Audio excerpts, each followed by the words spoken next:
All right, I think we're all here. I think we can take the lights out now. Go ahead. Thank you. All right, I'm going to welcome to the microphone our Luminaria chairman to run this portion of the ceremony, Ms. Donna Abruzzi.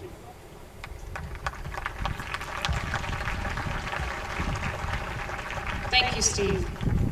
Good evening, everyone. Welcome to the Luminary ceremony. Luminary ceremony is one of the most important parts of Relay for Life.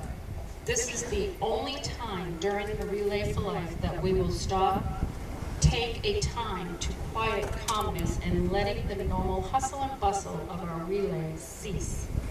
We stop, we reflect, celebrate, and honor the lives not only our courageous cancer survivors, but also those who are no longer with us today.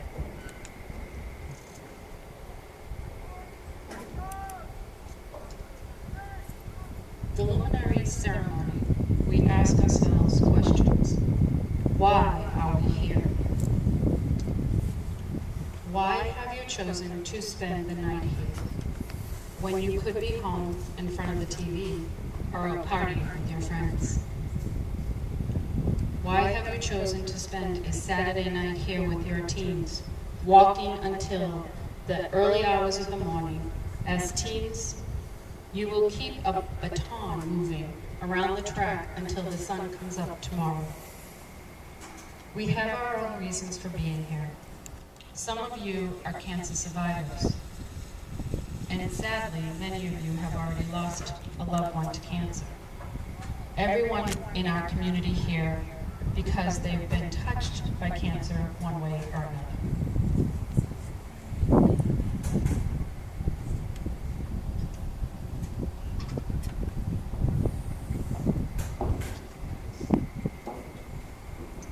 When you look around, you see you are not alone. The person on your right is here for maybe the same reason as you, and the person on the left may be here for another reason. No one with cancer is alone, even though they may feel they are sometimes. We're here tonight to give our strength, support, and determination to make a difference. For the hope to the future, for those fighting cancer, and that someday we find a cure.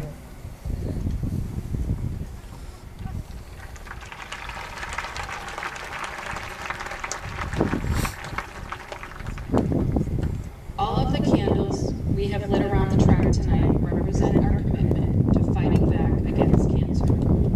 Acknowledgement of those who have won their battle, and remembrance of those who have lost their battle to cancer. As you look at the flames flickering in the night, you remember everything a candle can represent: a birthday celebration, a marriage, a funeral, a romantic dinner, a union of countries at the Olympics. One candle can represent so many different ideas. Let me ask you to please take a look behind you. You will see spelled out with luminaries the word hope.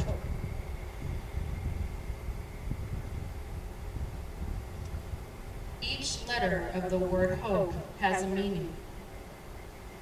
The H represents hope that a cure will be found. The O represents a circle. In the circle is a circle of life.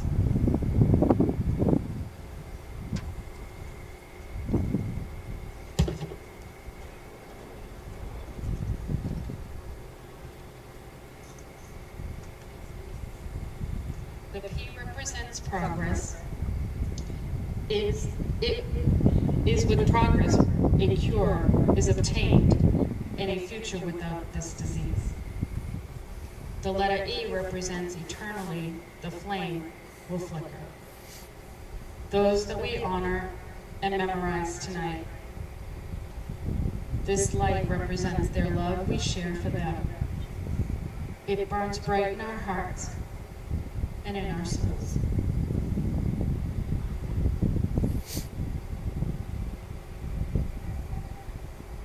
Everyone affected by cancer has their own journey, and each person's journey will be different. Like many of us here tonight, we are impacted by cancer in some way.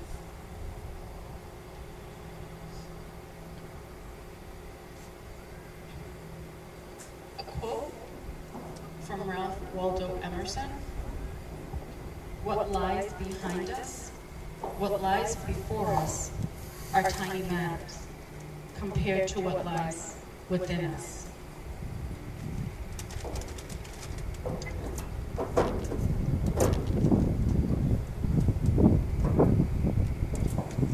Tonight we have one of our special young ladies who has grown with our community.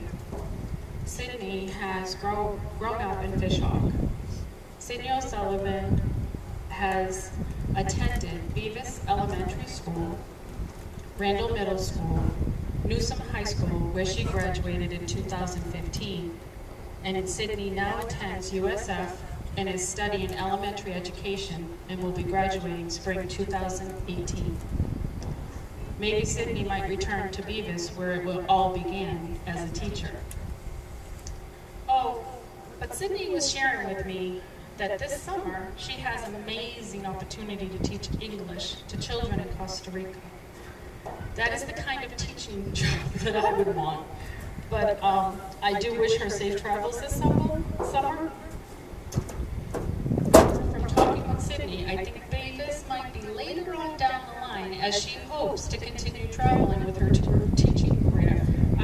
Amazing. Great view, Sydney. Good luck, because that is awesome, an awesome opportunity.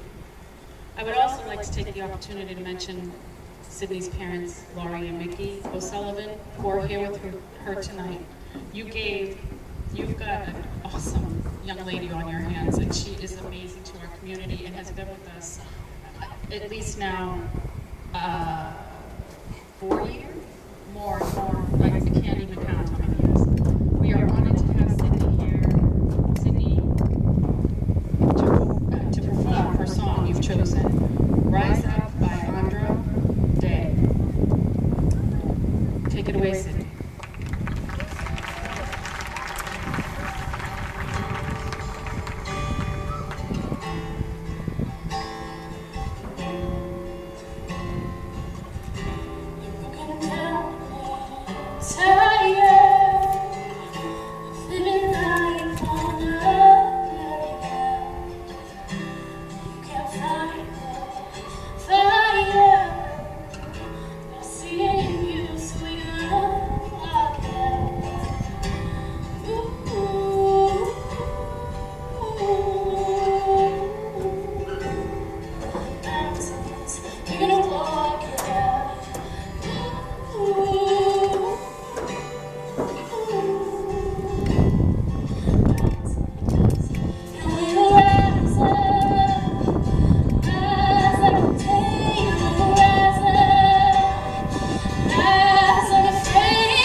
Rise up.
do it for you.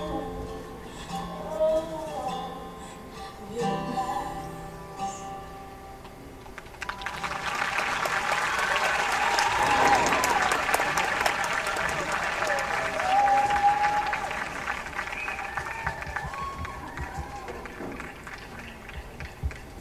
Thank you, Sydney, for a beautiful performance. Thank you so much for your time, and always, God bless you in your future endeavors.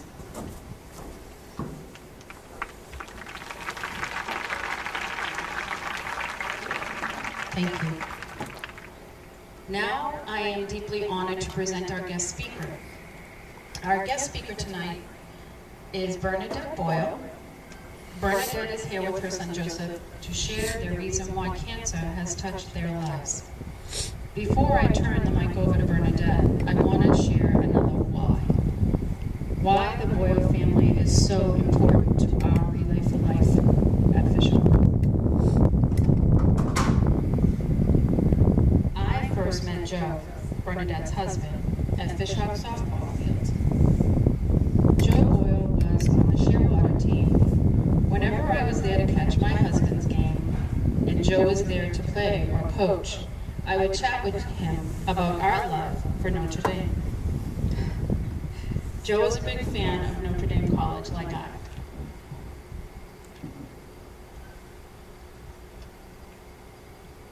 Occasionally, I would also run into Joe at the gym. He and I'd be on the treadmills, him running next to me, and I would joke, "How the only way I will ever run is if I'm running from danger situations." He would tell me, "Just start out slow." I chuckle, "Yes, you say that. Slow, steady, right?" He'd reply, "Yes, that's it. Just reply. Slow and steady." Joe Boyle was an amazing man. Joe brought many talents and treasures to fulfillment in his lifetime. I will let Bernadette tell you more of his accomplishments and how Joe was diagnosed with ocular melanoma cancer and how this transformed their family. There are many types of cancer: lung cancer, pancreatic cancer, breast cancer, colon cancer, ovarian cancer, non-Hodgkin's lymphoma, and melanoma. That's just to name a few. However, I had not heard of ocular melanoma, not until Joe was diagnosed. Joe was diagnosed with ocular melanoma. Joe's form of cancer was none I'd never heard. Bernadette will share Joe's legacy, his talents, and his treasures, and how he continues to be with us forever. Joe's passing in January 2016 was a difficult loss, but yet we learn another form of cancer can take one of our loved ones.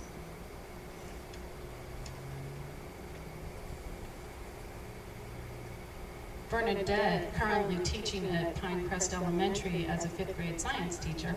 Bernadette will be celebrating 32 years teaching this year. God bless you.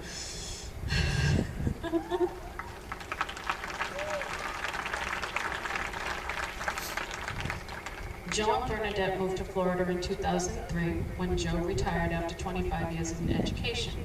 Joseph, their son, was in 5th grade at the time.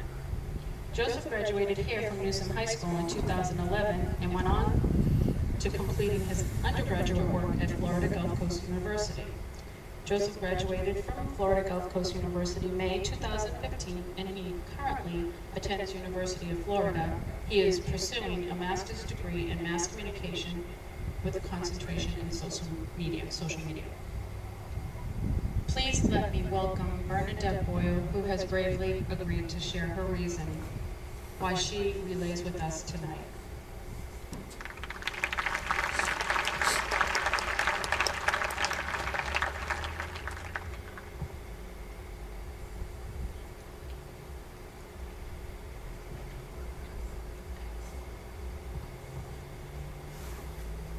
Thank you, Rachel Andrews and Madonna Ruthie, for asking me to speak tonight during the Luminaria ceremony.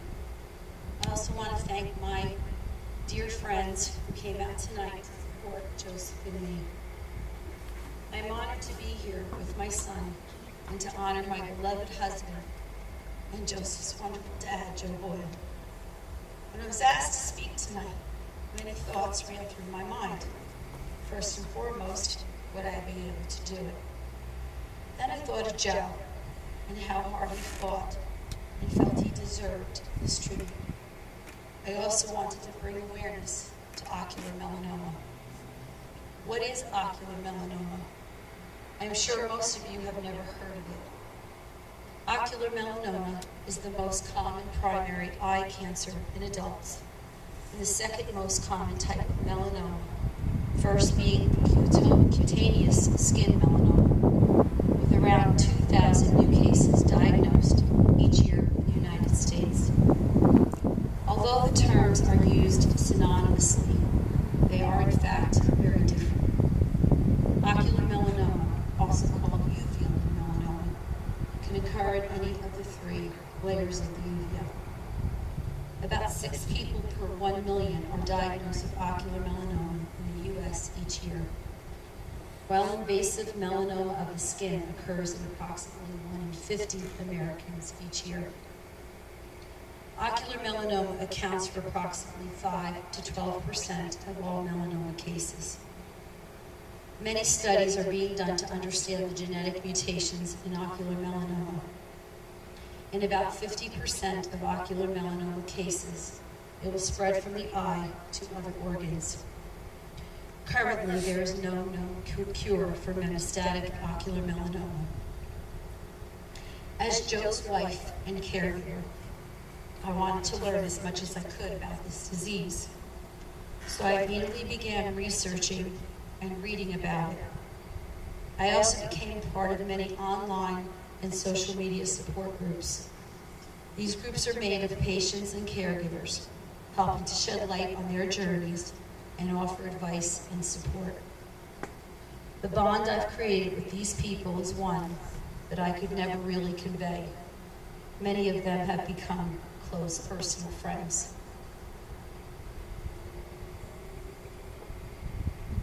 I continue to stay involved with the support groups and Cure OM, an initiative of the Melanoma Research Foundation to enhance awareness and education about ocular melanoma. Cure OM works to accelerate research to find new and effective treatments and advocate for the OM community. I was recently in Washington, D.C. for a Cure OM conference, as well as advocating for funds on Capitol Hill. My energy to continue in this fight gives me strength and helps me find peace. So where does Joe's story begin? For those of you that had the privilege to know Joe, you know how competitive he was when playing sports. So when Joe's batting average began to fall and his fielding skills were not up to his expectations, he blamed it on his age. Until one night in January 2008, while driving home, he discovered that he could not see out of his left eye. I can still remember that night so clearly. He said, "Ern, I must have a cataract. I'll get it taken out, and I'll be back on my game." The days that followed that evening became a blur. Joe didn't have a cataract. They discovered a tumor behind his left eye. By the end of January, Joe was scheduled for a procedure where a shield with radioactive beads would be sewn behind the eye and kept there for 7 days. The procedure was a success, and the 3.5 years that followed were uneventful. Annual PET scans continued to show up, no evidence of disease. His tumor was getting smaller. We thought things would go back to normal. But in July 2011, our world turned upside down. Joe's cancer had metastasized. We were fortunate to find a doctor in Philadelphia who was at the forefront of this disease, and Joe began treatments that September. Every month, we traveled to Philadelphia, where Joe received liver-directed treatments, because as we learned early on, OM did not respond to typical systemic treatments of chemotherapy.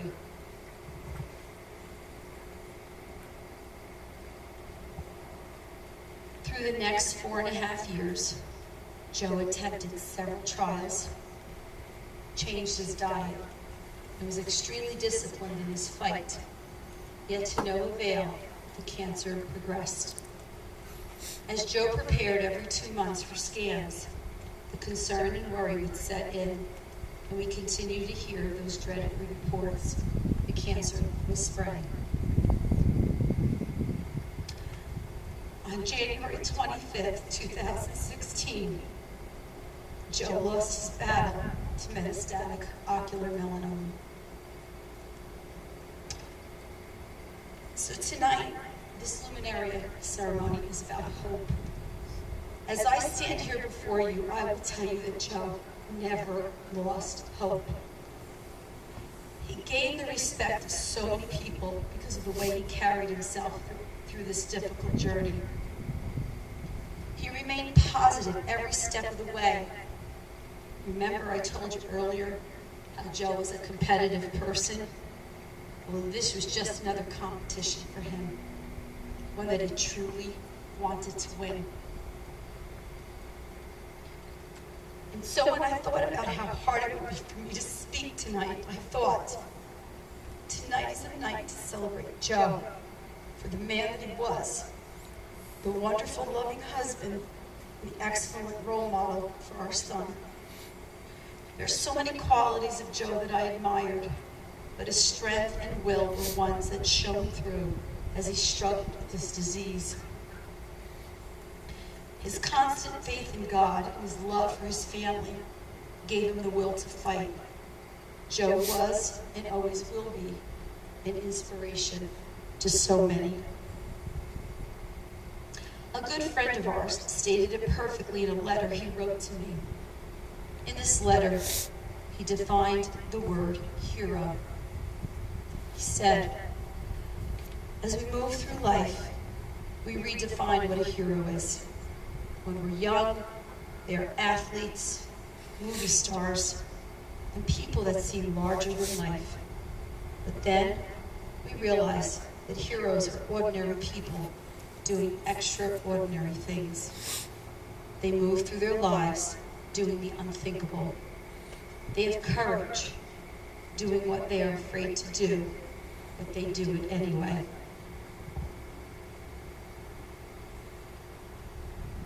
That defines my Joe. He will always be my hero. Every minute of every day, I thank God for bringing him into my life. He blessed me with so much love, and that love will live on forever. To each and every one of our survivors here tonight, you are our heroes in this fight against cancer.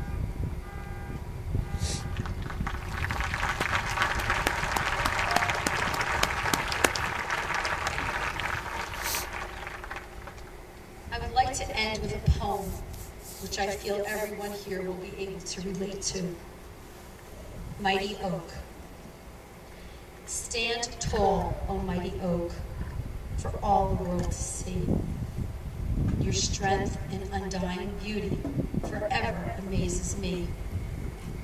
Those storm clouds hover above you, your branches span the sky. In search of the radiant sunlight you count on to survive. When the winds are high and restless, and you lose a limb or two, it only makes you stronger. We can learn so much from you. Though generations have come and gone and brought about such change, quietly you've watched them all, yet still remained the same. I only pray God give to me the strength he's given you to face each day with hope, whether skies are black or blue. Life on earth is truly a gift. Every moment we must treasure. It's the simple things we take for granted that become our ultimate pleasures. Joe lived life like a mighty oak. I want to thank you again for allowing me to share Joe's story and pay tribute to a man that I will continue to love forever.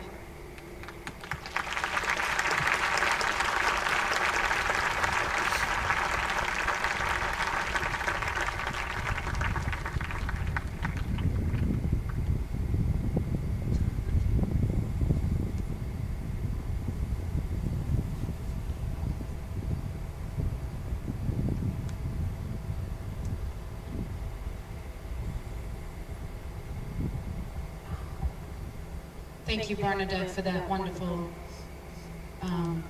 dedication to Joe.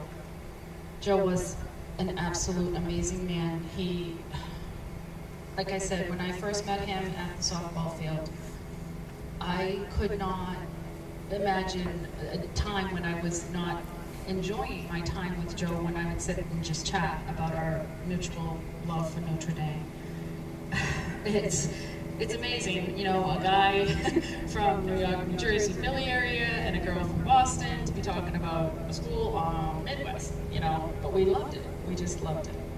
Thank you, Joe. Thank you, Bernadette. Thank you, Joseph, for being a huge part of Fishhawk community.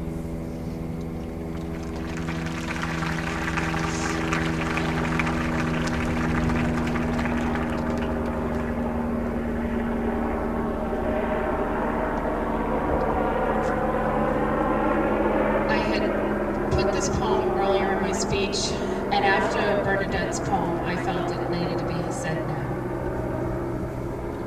Unspoken words. We often scribble in the sand the words we find so hard to say, and hope the wind will come along and blow them all away.